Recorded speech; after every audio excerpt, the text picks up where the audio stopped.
नमस्कार दोस्तों, एस्ट्रोलॉजर कपिल मिश्रा में आपका बहुत बहुत स्वागत है।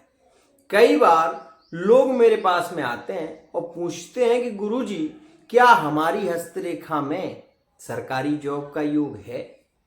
मित्रों, सरकारी जॉब का योग हाथ में कब बनता है, कैसे बनता है और किस प्रकार की उसकी स्थिति होती है, सबसे पहले आप हस्तरेखा के नियम को समझें। तब आपको ये समझ में आएगा कि आपकी हस्तरेखा में सरकारी जॉब के योग हैं भी या नहीं। कई बार जब छोटे छोटे वीडियो के क्लिप आप लोग देखते हैं तो आपको ऐसा लगता है कि नहीं, ये बात 100% सत्य है, लेकिन मैं आपको वो बताने वाला हूं जो शायद आपको मालूम नहीं है।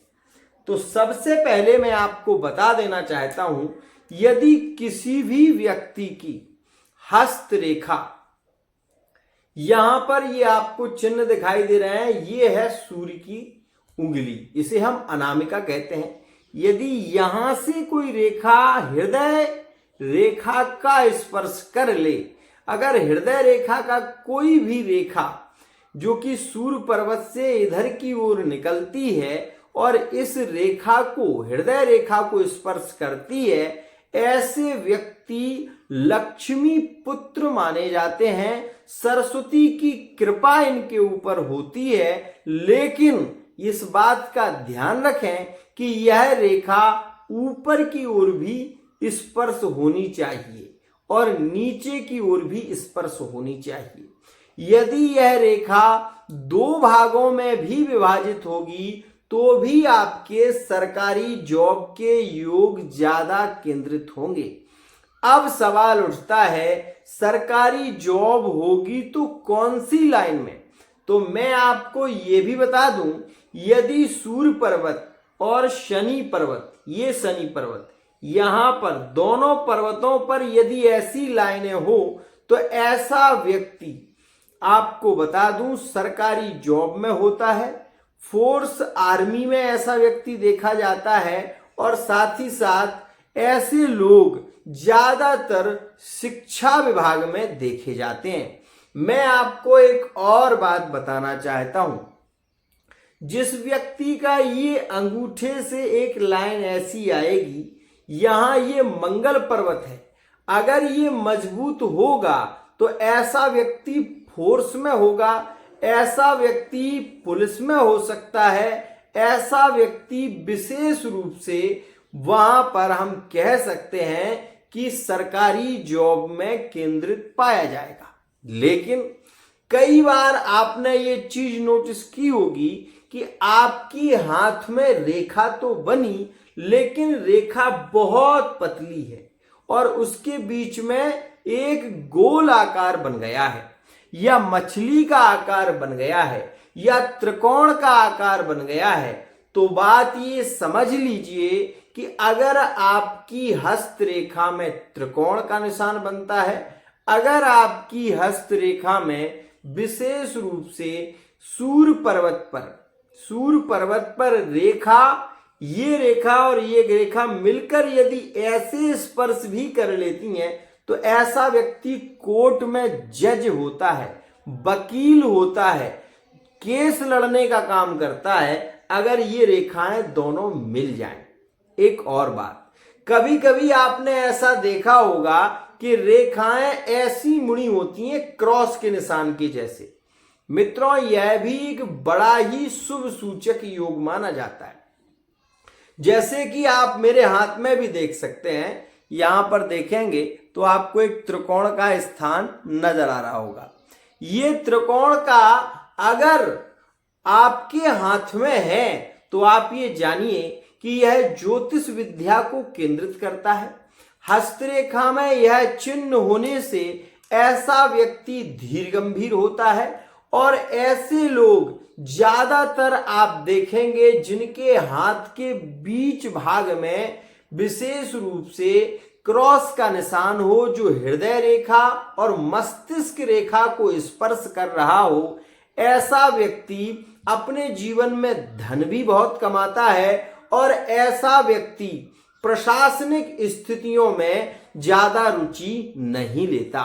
मतलब अगर आपकी हस्तरेखा में क्रॉस का निशान बीच में है और ये रेखाएं आपकी हैं, मतलब ये रेखा यहां पर ऐसी मुड़ी हुई है, यू आकार की है, तो आपकी 100% जॉब तो लगेगी, लेकिन आप साइड बिजनेस की ओर भी जाएंगे। मतलब जॉब के चलते आप सोशल मीडिया से भी पैसा कमा सकते हैं। मतलब साइड बिजनेस ऐसे लोग ज्यादा करना पसंद करते हैं।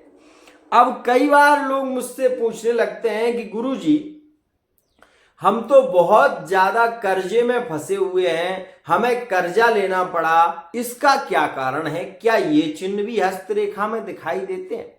तो मैं आपको इसके 2 कारण बताता हूं। अगर हस्तरेखा में कोई भी पर्वत, मान लीजिए ये हस्तरेखा है, इस हस्तरेखा में कोई भी पर्वत थोड़ी लालामी लिए हो, थोड़ी सी लालामी लिए हो, और वो पर्वत ज्यादा सॉफ्ट हो, मतलब पिलपिला सा हो, तो ऐसी स्थिति में उससे संबंधित कार्य के लिए उस व्यक्ति को कर्जा लेना पड़ता है।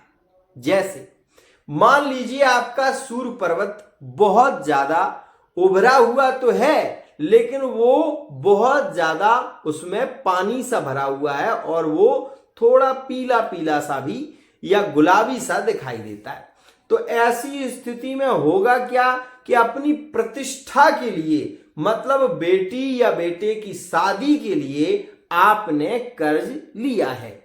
अगर यही स्थिति आपके सूर्य पर्वत के नीचे भाग में, मतलब हृदय रेखा में ज्यादा ऐसा भाग पिलपिला और गुलाबी होता हुआ नजर आए, साथ ही एक रेखा खड़ी दिखाई दे, तो ऐसी स्थिति में आपके पिताजी ने आपकी पढ़ाई के लिए विशेष रूप से पैसा एकत्रित किया है और वो पैसा जो है वो कर्ज से लिया है।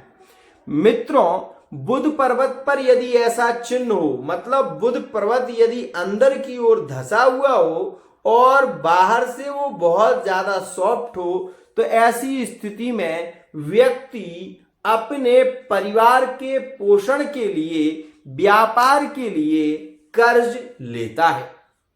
एक और खास बात आपको बता देना चाहता हूं, यदि कोई रेखा, ध्यान से देखना, यदि कोई रेखा, ये बुध पर्वत है, बुध पर्वत से निकलकर सीधी यदि मणिबंध पर जा रही है, मणिबंध ये है, यदि ये मणिबंध पर जा रही है, तो ऐसा व्यक्ति, आप ये मान लीजिए कि बहुत व्यापारी वर्ग होता है और व्यापार के क्षेत्र में ऐसे व्यक्ति को बहुत ज्यादा धन की प्राप्ति होती है और ऐसा व्यक्ति अपने जीवन काल में धार्मिक यात्राओं का भी सुख भोगता है। लेकिन यदि यही रेखा यहां तक आकर और यहां पर खत्म हो जाती है, तो ऐसी स्थिति में डिवोर्स के योग बन जाते हैं, आपकी मैरिड लाइफ खत्म हो जाती है, पति पत्नी में विवाद ज्यादा होते हैं और रिश्ते क्लोज हो जाते हैं। तो मित्रों, आज जो मैंने आपको बताया है, यह हृदय रेखा, मस्तिष्क रेखा